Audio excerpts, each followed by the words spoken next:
One of the cool elements of the Pagoda, or the 280 SL, is the top. One of the things I read in the design brief, they wanted to make sure that the journalists could come out to race day, park their 280 SL on the side of the racetrack, climb on top of the roof, get their cameras out and take pictures of the race that day. And it's just a kind of a cool little design brief component to that roof that it's got more than one function to it. There's a crash test, but they also wanted to make sure that a big German guy could sit on top of that roof and take pictures.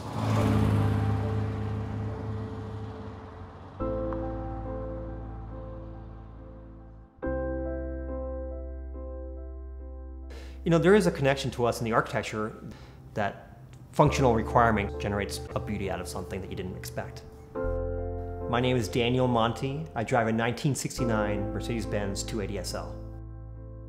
This 280 SL has been in the family for 30 years. I remember driving it in high school. Actually, my friend owned it. A few years later, his father was selling it and my father decided to buy it. It's just been sort of shared by the whole family since that time. So one of my favorite views of the car, being an architect, I call it the elevation, and it's a dead-on view of the side of the car because of the proportions of the body. It's really kind of elegant and streamlined compared to how much glass there is. So you don't have a really tall side door panel. It's really thin and crisp and clean. It's very timeless in a sense.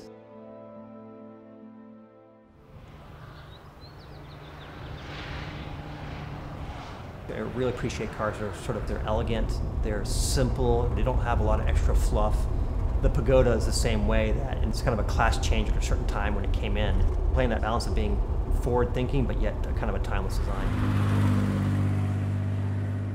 Our architecture tries to be straightforward with basic principles that you can appreciate in the future. Basic ideas that are timeless in their nature, and that's how we hopefully create architecture that's pushing the boundaries but not outdated in 5 years.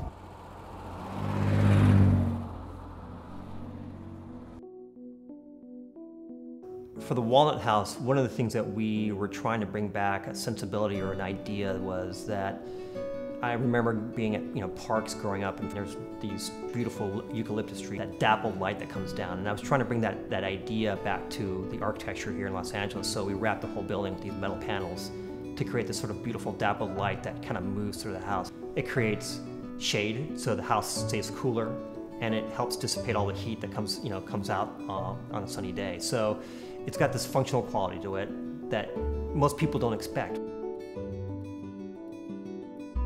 One of the ways I see blending of form and function in the Pagoda is the Pagoda top. That top it's kind of an elegant design. It's got a crease towards the top.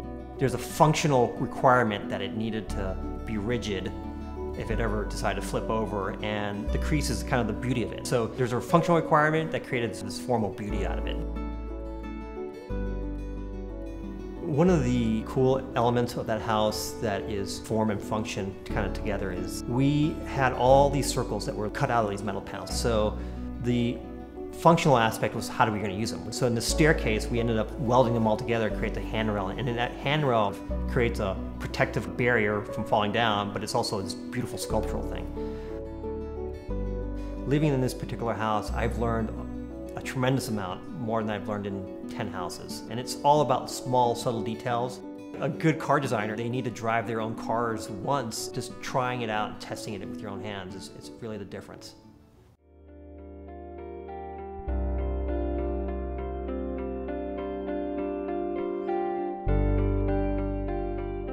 I think vintage car enthusiasts are enthusiastic about cars and all these other sort of ancillary design features, kind of like watches, houses, or whatever, is because there's just like a well-designed components to stuff, right? You look at a beautiful car and you love the engineering of it, and a wonderfully designed watch has a beautiful engineering to it. It's got a great proportion, it's got a beautiful little bezel, and there's little details that add up.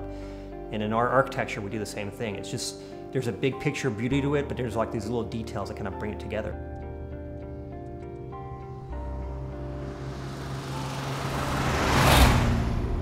The 280 SL is a fun car to drive because it's a kind of what I call a grand cruiser. You're just kind of cruising along, you're enjoying life, you're looking at the coastline, you're looking at the views. You're not out to race everybody, you're just kind of cruising along and enjoying it. It's super reliable. Every time you want to start it, it doesn't have a problem with it. It's got that beautiful German engineering that always is there. I don't have any children, but my brother has 3 daughters, and I hope that the heritage gets passed on to them and they are the new custodians of the car as they get older. And then they pass it on to the next generation of Montes. So hopefully it'll stay in the Monte family for many, many years.